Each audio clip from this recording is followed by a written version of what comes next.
Uy, Pasko na pala. Aso, di ko ramdam yung kapaskuhan. Di ko naman talaga ito inaabangan eh.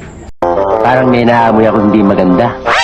Kaya lang inaabangan ko, bagong taon. Dahil gusto ko na rin magbago. Magbago ang mukha. Magbago ang mukha. Magbago ang mukha. Wow naman!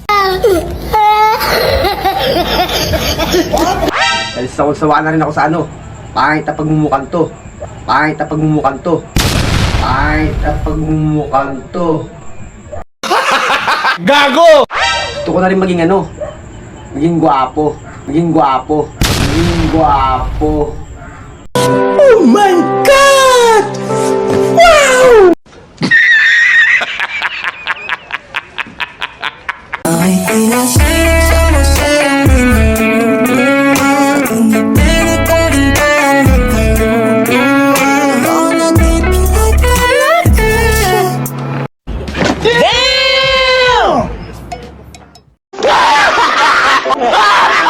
Masarap din siguro maging pogi sa bagong taon. Diyos! Kupal. Guni-guni ko lang siguro to. Makupal talaga oh.